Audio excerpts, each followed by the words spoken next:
Well, hey everybody. I am so excited to be here with you today. This is your virtual financial team prosperity meeting, and today is May 13th, 2020, and I'm very excited to be here with my husband, Mike Amos.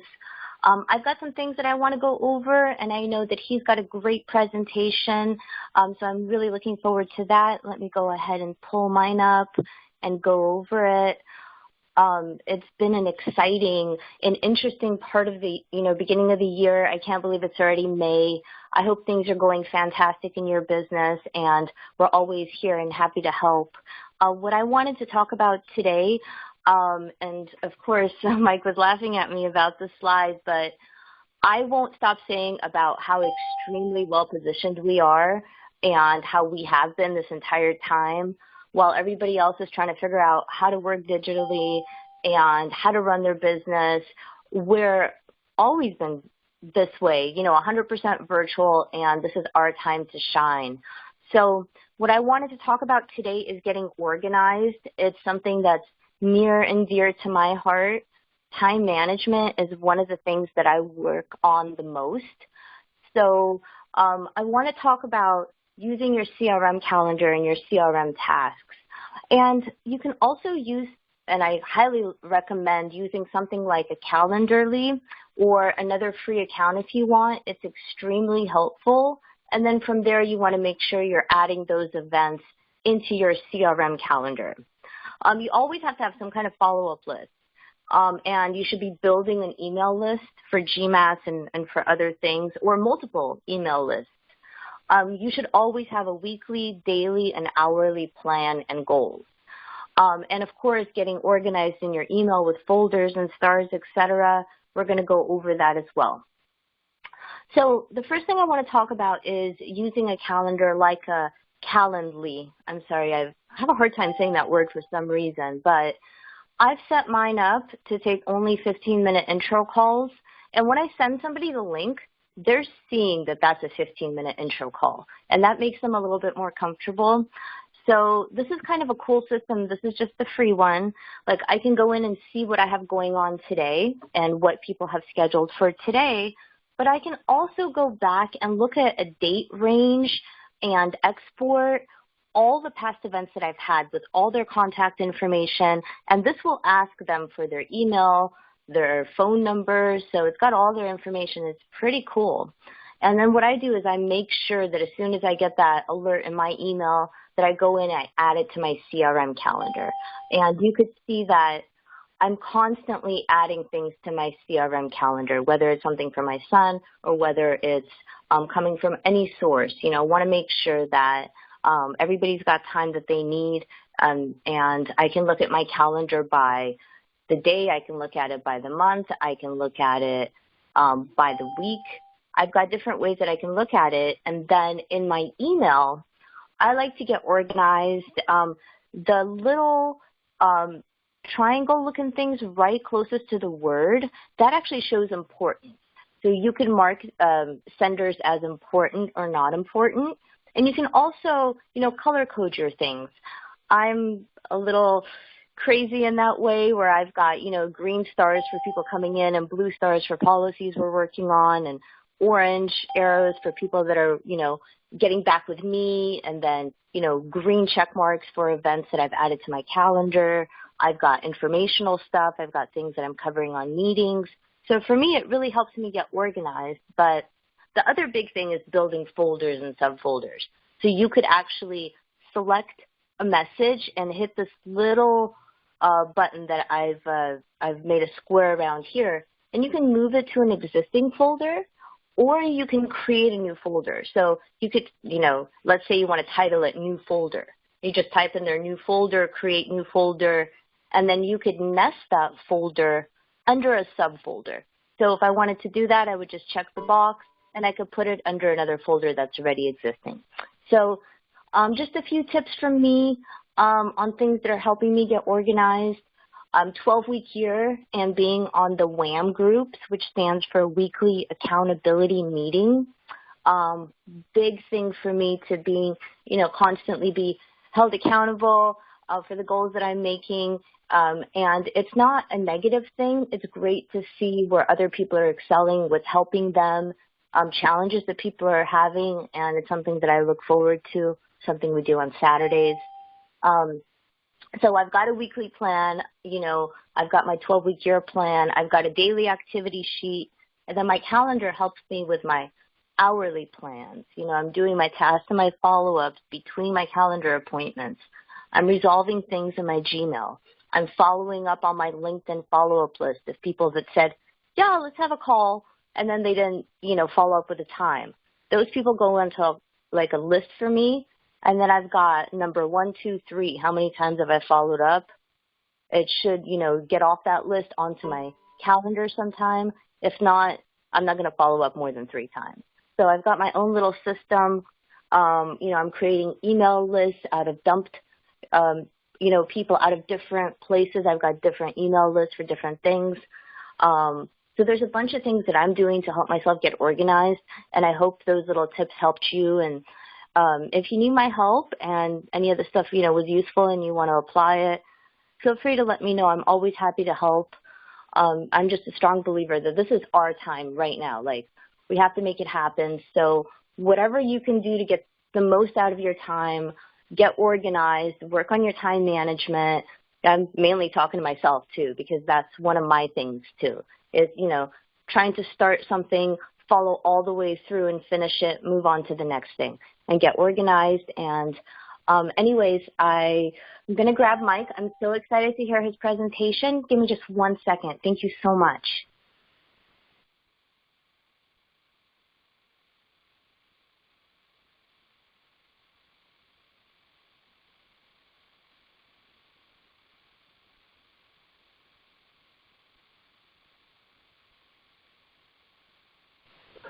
Okay, everybody. Hope you guys are doing well. We're going to hop right into it today. Remember, on these Wednesday team meetings, all we're trying to do is dive down into specific things that can help you with your business. This is not about reselling you on the opportunity. This is not about doing anything other than helping you progress. Last week, we talked about, the framework of stories of transformation, stories of success, stories of outcome, and how with a good image and a good story with the right placement in front of the right people, you get people naturally raising their hand for more information. So we're going to go off the backs of that, continuing the engagement series this week. But before we get there, we got a couple of things we want to announce. Just as things come up over the week, I try to intertwine them into the meeting. So when you're looking at, for example, an IUL illustration, you've got 3 things that you need to understand. Number 1, there's going to be an illustration where you, the professional, make it. And that's going to be the stair step. If you show cash coming out the backside, whatever it is, that's going to be what you discuss with the client. When the IUL illustration comes from the actual company, they're not stair stepping. They're not cashing out. They're not doing anything but showing you at X amount over a period of time to 121 years of age what would happen with that illustration. And then the third thing that's going to happen is the actual reality. The client following the stair step, making sure they, adhere to the changes. And that's really where you come in as a professional, touching base with somebody once or twice a year just to make sure they're on that good path. 12-week year, we are in the last week. This is week 12 right here. We're finishing last WHAM group is this coming Saturday. We'll take a couple-week break, probably start it over if you want to join us. We'd love to have you. It can only help you in your self-development, time management. And just some notes from the WHAM group from this past week. Platforms like LinkedIn, Facebook, it's 2-pronged approach, clients and partners. But it's a different approach for a different persona and end objective. So you have to always go in, what's my objective here? What am I trying to do? Who am I talking to? Plan and implement that accordingly. If you have questions about this, just ask us. In times of transition, like right now, it's hard to stay disciplined for a lot of people. And then if you're on the move also, and this goes for the good times and the bad times. If you're out, traveling the world, doing this business, times of transition, times of movement, it can be hard to stay disciplined. So what you want to do is make sure that you understand if you do what you need to do day in, day out, results will revert back to the mean eventually. You have good weeks and bad weeks, but overall you're making a natural progression. Doing a screen share, sitting at home doing telesales is not virtual, you guys. Understand how to explain in a non-combative, in a non-argumentative way but make the separation. We're not doing what others think virtual is. We're actually executing in a virtual environment. If you're not getting past the first messages that you're sending out, you're essentially putting yourself in the majority crowd that does the exact same thing. If you do the exact same thing as everybody else, it's going to get the exact same results. Separate yourself from the crowd. Be disciplined enough to get those extra messages out so that, the percentages start to rise in terms of conversations, communication, and end result. Facts tell, stories sell. We went over this last week. If you get good at putting stuff out there that has a decent image, a great story, that lures people in with a good hook, you're going to be a great marketer. Remember that marketing is an art. It's a skill that can be learned, and we're all doing that together. Time management is a constant battle. You have to be aware of how you spend your time. Realize what you do in the morning or at night versus what you could do during normal business hours, and don't ignore the prime time. If there's a webinar where you're supposed to be having an appointment, understand that webinar is probably going to have a replay. So understand what you need to do during certain times and what can be done during the off hours. Part-time entrepreneurship is a very tough position, and we understand that, and that's why this platform, this model was created to give you a lot of help. But trying to juggle multiple things and trying to build that bridge over to full-time entrepreneur, it's a struggle. It's very hard. Our system does create the opportunity to do a very limited role and pass that off. So if somebody wants to put part-time hours into this, and they can get good at the tier 1 contact and confirm, that's all they have to do. Other people around them will help build the business until the income gets to the level they can commit more time. You got to prepare to win. So that's not going to fall into your lap. Building something from nothing is not an overnight event. Understand what matters to both the partner and the client. Once you make the decision of making this a priority in your life, you understand what the other back-end results might look like. Just the middle part of the equation is just the activity. On the intro calls, if you're talking to somebody and there's interest, yes, send the stuff out. If there's vague interest there and you're just kind of fishing out there, also send it out. But understand who's important to follow up with and who's maybe not important to follow up with. On this guy, talk to him, got to know him a little bit, discuss the things that I normally want to discuss, but at the end of the day, it's up to him. At the end of that conversation, I sent him out this. I'm not following up with this person because it doesn't rank high enough after that call for me to appropriate the kind of attention it needs. Now, coming off that call, if I'm very interested, he's very interested in something we talked about, yes, it goes in the CRM. But other than that, like Alana says, if you need a backlog of these calls that you've been scheduling, and you have a system like Calendly, for example, you can go in. It goes in the CRM once it becomes a lead. Just data shouldn't go in the CRM. I hope you guys understand that. If you're talking to somebody and they want a book and you're not a member of the book club, we do have a way that we can help you. HowMoneyWorks.vip. It's a site that we set up. We can mail a book out, any of the 50 states for you. Book, postage, envelopes, basically $6. You PayPal that over, send it however you want, and we'll send it out for you. The contact form after they click here to order the book, first name, last name, email address, phone number. Where do you want the book shipped? Did someone refer you? And if yes, who it was? That creates a contact for you. We mail the book out, send the contact over to you, and then basically you just follow up. And, when you're following up, if they've read the book, great. If they haven't read the book, that's still okay. There's 7 money milestones they either read about or they're going to read about. First one is financial education. That starts with the free book I gave you. The other 6 are protection, emergency fund, debt management, cash flow, building wealth, protecting wealth. What's most important to them so you can make that transition from giving a book away over to possible client needs and services. I get questions about lead vendors. Should I buy leads? That's up to you guys.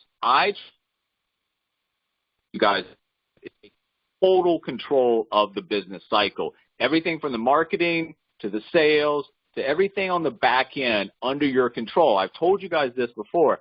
Even if you find a great lead vendor, you're still at the mercy of that lead vendor. If something changes, they go out of business, the quality of their lead changes, then your business suffers. If you're in control of your marketing on the front end and you're able to generate leads, not only does that have a huge positive impact on you on an individual level, but also a huge organizational ripple as you're able to teach people. Because think about it, guys. If a lead costs $10 a lead and you buy 20 of them, that's $200.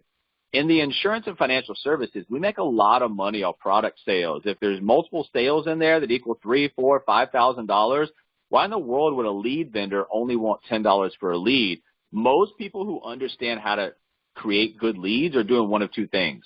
They're keeping them for themselves as a producer, or they're most likely building agencies and building distribution. So when you look at our business opportunity, I'm trying to teach you guys how to generate your own leads. And once you do that, you're in total control of the entire cycle, and no one can take anything away from you, and that's an optimal position. So the tier one right here, that can be coming from all different ways. That is the front door of your business. You are letting people know that you're in business, and you are creating filters and personas to let the right ones in, keep the wrong ones out. Now, the tier 3 and the tier 5, you guys are taught as the front half of a financial needs analysis and the back half of a financial needs analysis. However, if you're marketing up here for a specific reason, mortgage protection, $1 million baby, any of this stuff, the tier 3 and the tier 5 can also be looked at inside the circle from client perspective as two things. Tier 3 is just preparation. If it's not a full F&A, that tier 3, that front end, you're preparing something. You're gathering some type of data so that you can come back and in the tier 5, do some type of a presentation, offering solutions to problems that they're facing. So remember, full F&A is one thing, but also you can break the 3 and the 5 down into preparation, presentation, and that works very well as also.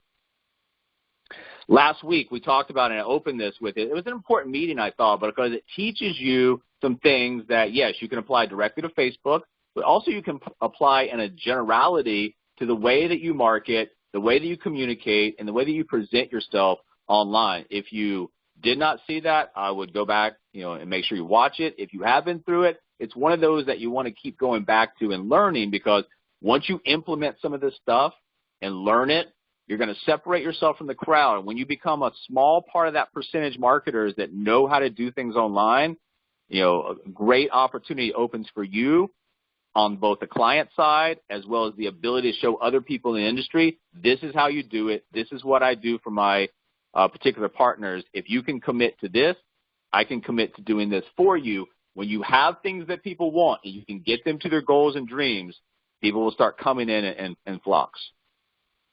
So today we're going to talk about LinkedIn. A lot of you guys are using LinkedIn. A lot of you guys are using LinkedIn or expecting to use LinkedIn heavily for lead generation. And if so, we want to make sure that we master that. Like I said, separate ourselves from the crowd. There's some things that we're going to go through today that will greatly help you. First of all, let's just revisit and make sure that we don't ignore. We have created a way that instead of talking to people that have been squeezed down to the point they're very interested in what we have to offer, we've inverted that funnel on the front end, and we've created it very large to the point that we're just opening conversations, getting to know people, offering help, introducing some of our mission and our brand. And those messages in sequential order creates a pipeline of communication and conversation. And out of that, you get, sometimes nothing. Sometimes you get partner conversations, client conversations, referrals, but it does do one thing like Alana was showing you. Helps fill up that calendar, helps fill up the tier 1 contact through a way that's non-threatening, non-sales pitchy. And I've heard from a lot of you guys the feedback, it's so easy, it's so comfortable, I'm not nervous. So understand there's 3 steps to this. Number 1 is getting the messages out, scheduling the calls. Number 2 is getting a high enough percentage of those people make those calls. And number 3, mastering the art of the presentation, the call. If you guys have any questions about this, once again, let us know. Continue to do that. If you're just sending out a first message, you are leaving business, money on the table. So some stats you need to know. There are almost 700 million users. 57% are men, 43% are women. There's 30 million companies. An ad on LinkedIn can actually reach 12% of the world's population. And sponsored in-mail, which I really didn't know this, has a 52% open rate on average. So if you're doing those in-mails, 1 out of every 2 on average is getting open. More than a quarter of Americans use LinkedIn. Over half of them have a college education. Engagement has increased by 50% year over year. I'm going to tell you why that's important. and why that's going to stop at a certain point, and why you have a golden opportunity right now to establish yourself. 4 out of 5 people drive business decisions. Cost per lead on LinkedIn averages 28% lower than Google Ads, and 40% of monthly active users are daily users.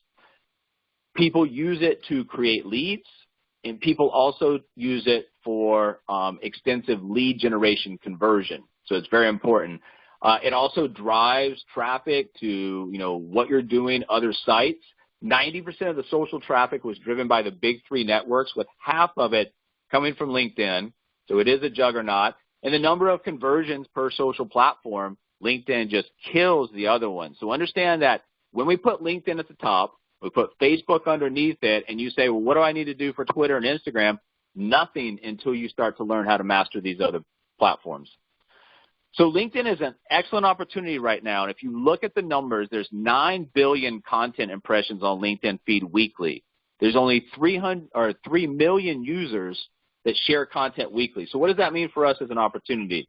Lots of eyes, much less content. Understand where we are, where LinkedIn is in the cycle, how it's not going to last forever, and if you establish yourself right now, it pays big dividends in the future. So what do I need to be successful on LinkedIn? Well, I need followers and I need content. But if I'm brand new to LinkedIn, guess what? Yes, I'm going to establish my connections and start to do that daily, but I can just, with good content, I don't even need a lot of followers, because the good content is going to get spread across the platform, attract new followers, and get me the type of visibility that I need to grow my network. So the platform that is the king of content is LinkedIn. And when you understand that and how to apply that to you, your marketing, your business, you can really go off to the races here. Pictures worth 1,000 words. Videos should be worth about 1.8 million. So when you look at content and we talk about, the next couple of years, how much of the IP traffic is going to be video, yes, you want to get into the mindset of progressing with that and understanding that if I put a little time, energy, effort into learning something, and it attracts me a lot more visibility, a lot more engagement, a lot more sales, a lot more partners, definitely worth the time invested.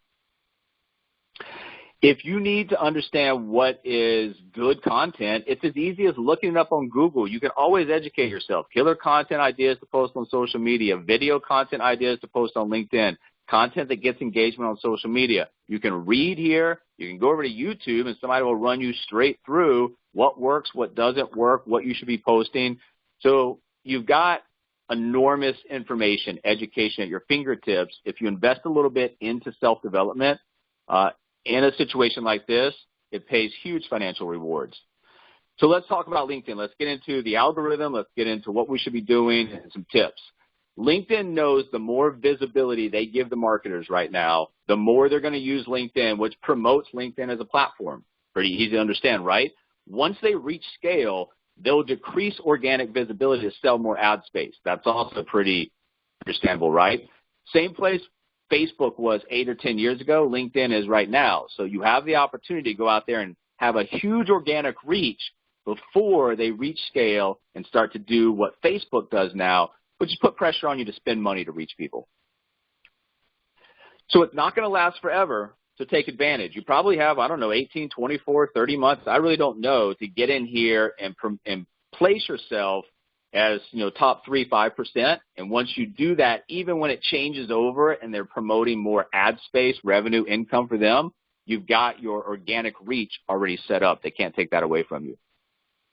Also, stuff on LinkedIn stays much longer. I was explaining to somebody the other day, they were asking about Twitter. Twitter's basically like the stock market feed, the ticker. Stuff's there, gone very quickly. Stuff on LinkedIn will stay on feeds for days or even weeks. Any person in your network comments on your post, it's going to show in their feeds. It gives your content a true viral effect by pushing it out.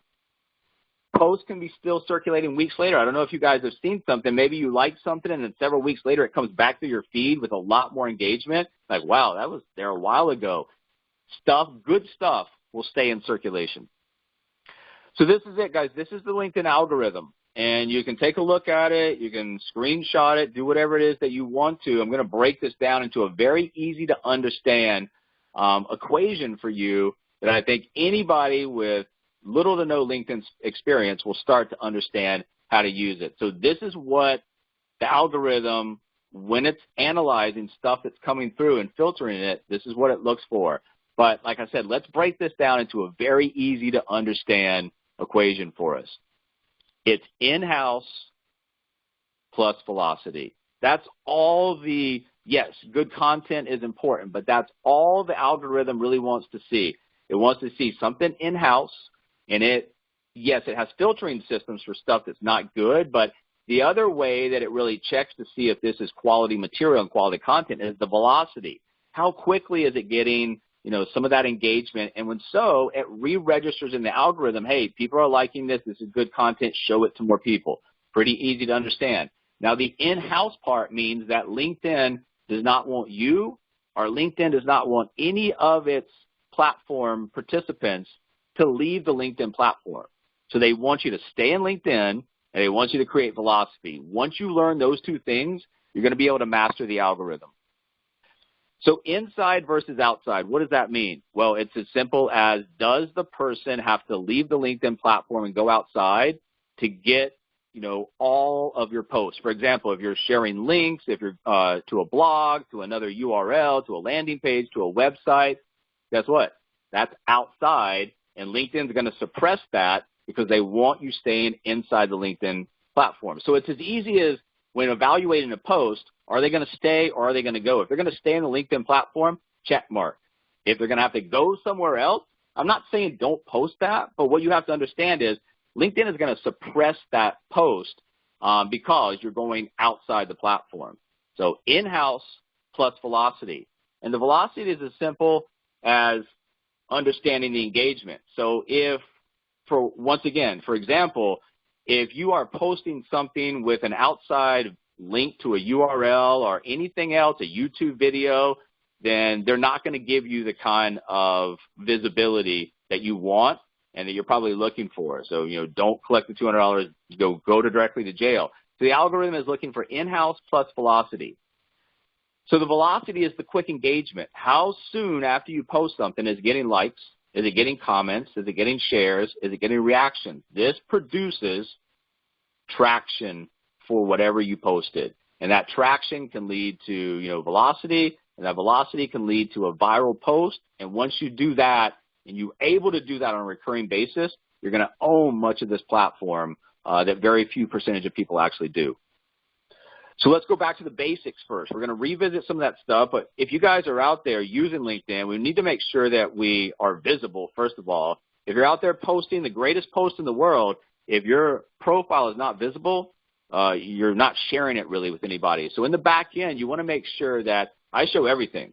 Whatever you want to find out about my profile, you can go in and you can find out. I'm as public as I can possibly be. I'm a marketer. That's how I want to be. So once again, you need to have a public profile. You need to have things visible if you're going to use this for marketing purposes.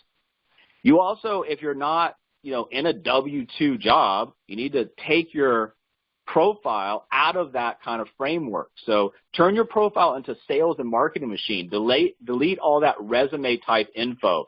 So this is an upfront pitch. Everything that you do is trying to do two things: attract the right type of partners into your business and attract the right type of clients who are raising their hand, wanting help, wanting additional information. So make sure that your profile does what it's supposed to do, which is creating lead funnels. Your most valuable real estate is your banner. So you got to create a powerful headline. What's in it for me to connect with you? How are you going to help the prospect move from their pain towards their pleasure? How are you going to help them solve their problems? How are you going to help them get more prospects, recruit more team members, close more sales? Remember, that's the thing they see when they go to that's the first thing. That's the over your head, hit you with a hammer. This is what I do. This is what I can do to help you. It's got to be straight to the point, and it's got to lure people in to, see the rest of what you have. And then the rest of what you have is going to be streamlining down to a really good, what they call a sizzling summary. Tell your story in your summary section, but make it relatable to your prospects' pain and struggles. There's a reason, you guys, why we've been teaching for months and months and months about not selling product, not recruiting people, but solving potential and real problems that people have with solutions that lead to action steps. So let your prospect know what you've been through, what you're going through, how you found that solution or answer to the problem. Share it with them. Use the feel, felt, found method. I know how you feel. I felt the same way. And what I found was, or when I found this system, use emojis. Those help bring out, some aesthetically pleasing characteristic to your summary. Add videos to every single section possible. If we're moving IP traffic to mostly videos, video is going to do what you need it to do. It moves a prospect from cold to warm to hot without ever speaking to them. Think about that. If you can be out there creating cold into warm into hot before you ever speak to somebody, that's a great position to be in. And when you're talking to people, also images are another way to add color, create interest, and draw attention to something. And then remember, if you lead somebody down to nowhere, if you just lead them down and just leave them somewhere, then you have failed. You have to have a call to action in every section. So register for a free webinar, download a free guide, get more information on a product or service, watch a video, complete a survey. Action step is after a solution. If there's no action step, doesn't matter what solution you propose, there's nothing for them to do to take the next step. So always have a call to action. And then endorse your connection for their skills. One of the ways that I like to do this, especially if I get like off an intro call, a help call, a how money works call, and it's gone real well, and I'm sending information over that I'm going to follow up. After that call, one of the things I do is I endorse them for a couple skills because it goes right back to their feed. Mike Amos endorsed you for marketing and, whatever, strategy. They see that. It's another positive interaction they've had with me. It can help you. Connect with influencers in your industry. Try to connect with their connections. Remember, if somebody's doing what you want to do online, follow them, learn from them, connect with some of the people.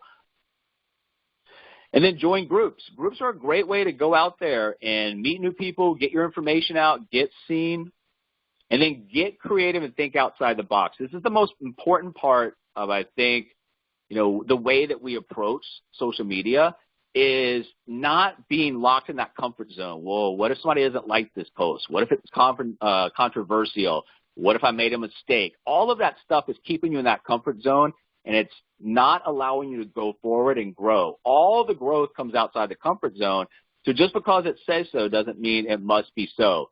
When creating and editing stuff, for example, in this right here, use the title field for the name of one of your programs. Use the company field for attention-grabbing headlines.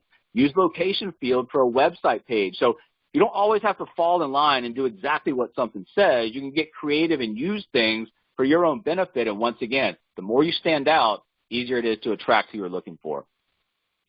So let's talk about the engagement, and let's talk about how to get there, what it means, and why it's so important. Engagement is any measurable interaction, and that shares, comments, likes, clicks. And, this is very basic information, but clicks, the number of times a piece of content has been clicked, number of times it's been shared, number of times it's been liked, number of comments that somebody's left on there, the number of follows that have acquired a piece of content, the impressions, how many times it's been viewed, and the total engagement.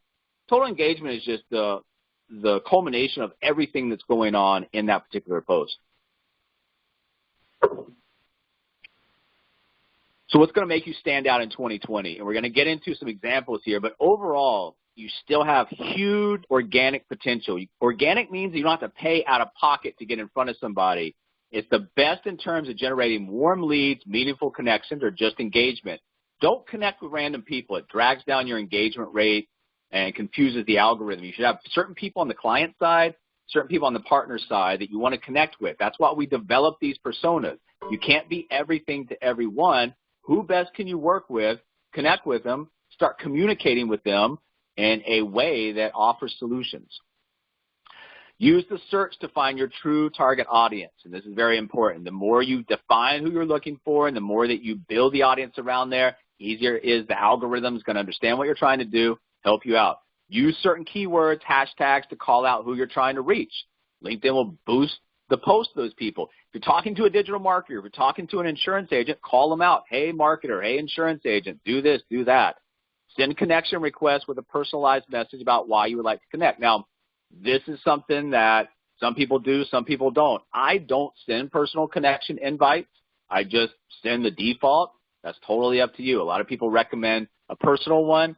it's half and half really what you want to do. I don't think it's going to matter too tremendously, make or break either way. Focus on video content. We talked about this. Create a mix of pre-recorded live video. Once again, live video is going to be uncomfortable for a lot of you guys. Doesn't have to be a Hollywood production. You see a lot of the stuff that other people are producing. Get outside your comfort zone. Realize that you got to place yourself in a vulnerable situation where people are going to react to you. People are going to see you. Just get over it, guys. This is a new era. Embrace it. Connect with your audience through personal stories. We talked about this last week, and we will continue to talk about it. When you have a great image and a great story of outcomes, success, transformation, people are attracted to that, and you can indirectly get them interested in really what you're all about on the back end, whether it's a product or a service. Use the first and second lines of your post to write a really engaging hook. Remember, just like we talked about last week, if you're doing Facebook advertising, that continue reading, see more, it A, means that you wrote a good hook, but also B, to, for example, on the Facebook algorithm, it shows when people are clicking that they want more, and it's defined as a good post. Always interact with engagement. Don't kill a conversation by saying, hey, great point, thanks for commenting. Try to keep it going. Once again, it'll be a learned skill, and use curated content to keep your audience engaged. That's stuff that you can bring to people. It's actually going to help them out in terms of what they're trying to do with their business or with their finances. Prioritize quality over quantity. Now, on LinkedIn, you should probably post 2 times a day. I think that's pretty good. But if you've got a really good post and it's one post in that day, don't go out there and put just a real crappy post to get your second one. Quality is really what's going to get you what you want. And don't focus solely on creating content. You need to focus on promotion to get good results. You need to, the art of marketing, learn it. All right, let's talk about content that works on LinkedIn. People want to know you. I told you guys this story a few months ago, but I was listening to a Gary Vee webinar one time, and he was taking a question from a guy who had a really small mortgage company, and he was asking Gary Vee, how do I compete, in social media with these guys who are so big? Gary Vee says it's about you. So if you're going somewhere, going on to do X, Y, or Z appointment, and you spill coffee on yourself and you hit a bump in the road, people want to know that. People want to know you. I know it sounds a little bit odd, but people want to get to know you. They will be attracted to authenticity. They'll be attracted to you being real online, and that will attract the right type of people. People want to know you, your passions, your sense of humor, what makes you someone worth paying attention to. You have valuable stories to show and share. You know things, which is why you're doing the work that you're doing. Once again, the mission, why you do what you do. Sharing your knowledge, expertise, experience on LinkedIn can help other people achieve their dreams. Once again, if you're offering value in the marketplace, you're going to get value returned back to you. Treat LinkedIn as your main and unique platform. We talked about this earlier. Part of the algorithm is in-house. You've got to keep things in-house. If not, they're going to suppress your post. Commit to both hosting and promoting your LinkedIn content. For example, if I go post something in LinkedIn, then really to make the algorithm in LinkedIn happy, I should be going out in Facebook and in email marketing campaigns and stuff, trying to drive traffic back to that LinkedIn post, because the more people who hit it from outside coming in, better the algorithm is going to say, okay, this is good stuff. Let's keep pumping it out. Take your LinkedIn status update and cross-promote or cross-market. We just talked about this. The key is getting the URL in front of people right away to drive engagement. You want to get as much attention to that post as quickly as possible, and we're going to end this meeting today telling you guys how we can work as a team and little groups to help us individually and help us as a whole. Don't use it as a content promotion channel. Don't try to send people other ways, other platforms, other networks. Stay on LinkedIn. It's going to take some time and repetition, but once you start to master these little concepts and put them in, day out, LinkedIn algorithm is going to start to adjust more favorably to what you're doing. Use hooks and stories. We talked about this before. Last week, we talked about the good hook. We talked about the body of the story, and we talked about the call to action. The hook is going to make or break you. So an engaging hook is critical to stop people from scrolling. On LinkedIn, you get 2 sentences to set the hook. It'll be ... see more, continue reading. A good hook will get that critical initial engagement needed to set the content viral. So space out your text. Make sure that you hit that continue reading. If you're not quite there, space it out a little bit more to make sure it gets there. Questions, asking for advice, stating a point of view, leading off with stats, success stories, small victories are all great hooks that if you can work on perfecting and getting good at, you're going to start to see your engagement go through the roof, and that should lead to pipelines of clients and products. So let's talk about some hooks and some stories. You got the relatable story, things people can relate to. You got the lesson learned. What happened to you in your business where you learned a lesson? That might help other people that have already been in that situation, or going forward, maybe help them avoid a situation. The thought provoker, getting people thinking about something.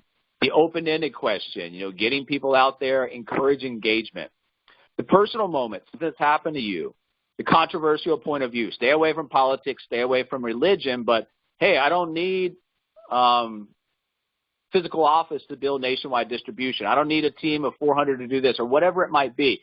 Keep it business related, and be prepared for people who, don't agree with you. And if you're the type of person that you're not there yet, you don't have the tough skin yet to go out and read those kind of comments, then, avoid that one. But understand, once again, going outside your comfort zone is going to help you. The giveaway, you're giving away something for free. The ego bait, maybe I saw something by Grant Cardone or Gary Vee that I really liked. I call, hey, Gary Vee, hey, Grant Cardone, thank you so much for this training. Be careful of that. You don't want to get spammy with that, but that's another way that you can create a hook and engagement. The hack, something useful, something very quick to the point that will help other people in your industry or around your persona, maybe with what they're dealing with.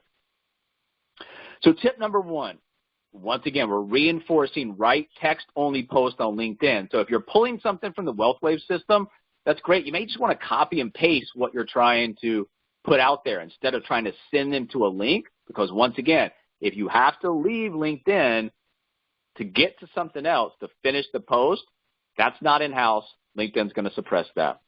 Use emojis in your LinkedIn post. It's aesthetically pleasing. It spices it up a little bit, draws attention. It works on both email subject lines, and it works on posts as well. Like your own LinkedIn post. Now, you got to be careful. One time I read where this is kind of like high-fiving your own self, but if you get some engagement, you want to recycle something, recirculate something, might be a good time to do that. Share and embed your own LinkedIn post. Once again, if LinkedIn wants you to stay in-house and you go out on Facebook, you go out on Twitter, you go out on anything, and you have the URL to that LinkedIn post, and they're getting traffic from outside the platform to the platform, it's going to show the algorithm, hey, this is a good piece of content, people coming from off-site to see it. Let's get it in front of the eyes of more people. Comment on other people's posts. That goes through feed. That gets you out there. It's got to be a two-way street. Give other people some feedback if you want feedback as well. Use LinkedIn native video. I hope you guys understand what that means. That means if I am taking a YouTube video and posting that URL, they've got to go to YouTube to see the video. Algorithm's not going to like that. If I upload an MP4 version where all they have to do is sit on LinkedIn under that post and watch the video, algorithm's going to like that. Number 7, encourage engagement in the first hour. Remember, the velocity of the engagement with being in-house creates what the algorithm likes. So if you're getting that engagement in the first hour, it's going to speed up in terms of what the algorithm sees to get this in front of more people. Don't post too much. 2 times a day is plenty on a platform like this. Don't include more than 3 hashtags per post. So 3 relevant hashtags is good. Don't be that person that's got lines and lines and lines of hashtags. It's going to go from something that will help you to hurt you because it starts to look real spammy. Tag people only sparingly. Don't be that person that goes out and tags 20 or 30 people you barely know into a post. If somebody's done something for you, you interacted with them, okay to post, but do that sparingly. And I just started this. So if you're brand new to LinkedIn, you got a couple thousand connections, your main objective is still to build that connections. But if you got 10, 15, 20,000 connections, what you might want to start to do is use the follow first strategy. And back in your back end, you can actually enable where follow will be the primary action where members view your profile. So instead of connecting, they're going to start to follow you, and you're not limited to 30,000 like the connections. You can have as many followers as possible. And LinkedIn.com P settings, allow follow, this little link shortcut to get there. So once again, if you got a decent amount of connections and you are really looking at LinkedIn going forward as a powerhouse for content and engagement, you might want to switch it over to followers and start to gain enough followers, because what people have said is that their contacts still pretty much keep up, same rate, but their followers start to increase exponentially, and that will greatly help you. So let's talk about, just the things that will also help you guys when you're thinking about, well, maybe I'm not so good of a writer, I really don't know what to do. It's very easy these days to get ideas. Research engaging content ideas for LinkedIn. Reddit, Quora, both of these places you can get ideas about, people are asking questions, people are posting stuff, and you can see what other people, want to know about, what the answers are, and you can take some of that and create long-form LinkedIn posts out of it.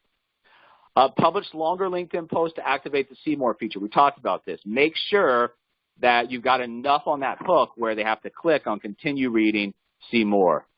And if you are, now remember, don't publish 6+ memes at one time. That's not what we're talking about. But if you're somewhere for your business, for example, like when we were at the Wealth Wave conference in January, that's a great opportunity for you to put multiple pictures in a post, because just like the content, see more, that's the picture version of that. You got a bunch of pictures, see more. Once again, it's good for the algorithm.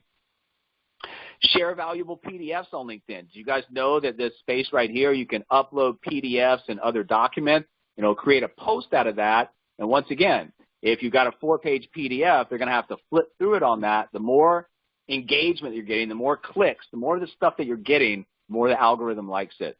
And finally, learn how to play to the LinkedIn algorithm. Those people that are getting a lot of engagement out there, they're not any different from you. The only difference is they learn the algorithm, how to play to it, and what needs to happen, and give themselves enough chance, over enough time period to put these things in place and have it compound. Like I said, you got about another 24, 30 months to establish yourself as one of the key content and engagement people on this platform before it comes to more of a paid advertising service.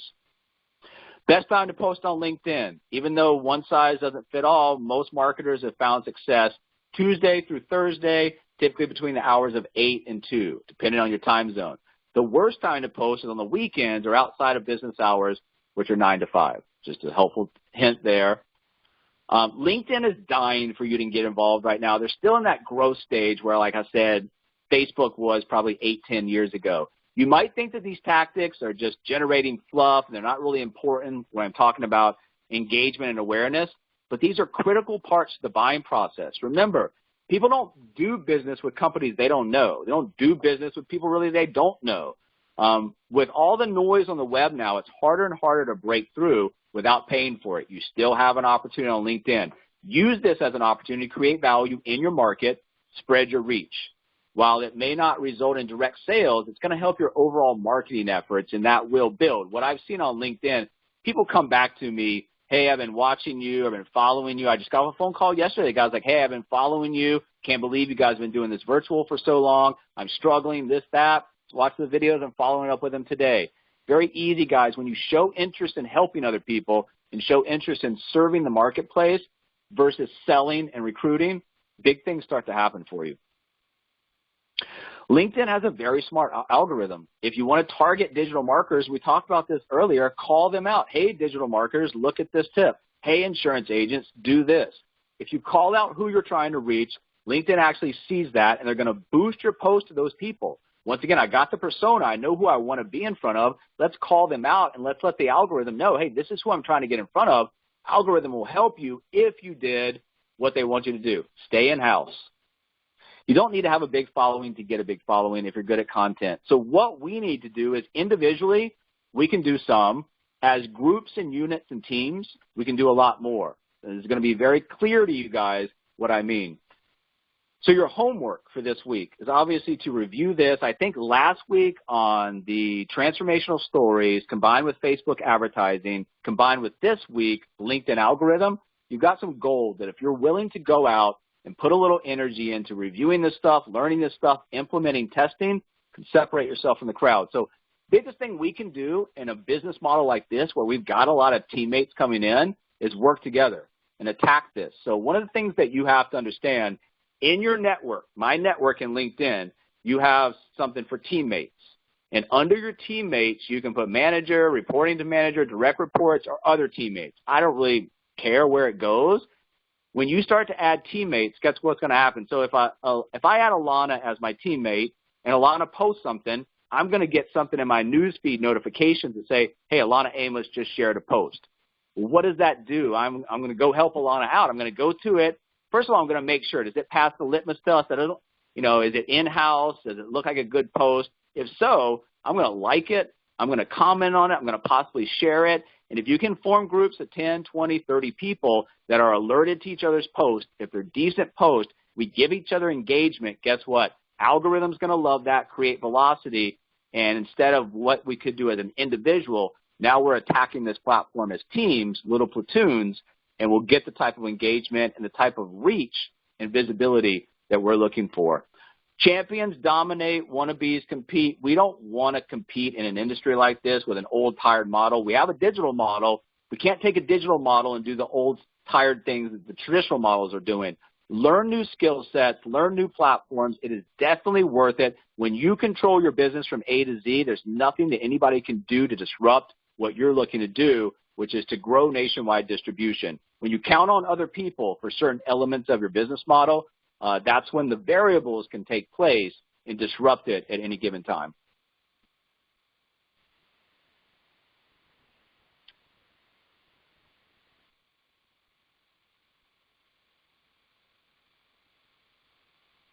Wow, that was really, really good. I got some really, really great tips. I'm going to go through the training again. I thought it was fantastic. Thank you so much, Mike. Let me see if he had a chance to stop the recording. If so, we'll open up the floor for questions. Let's take a quick look.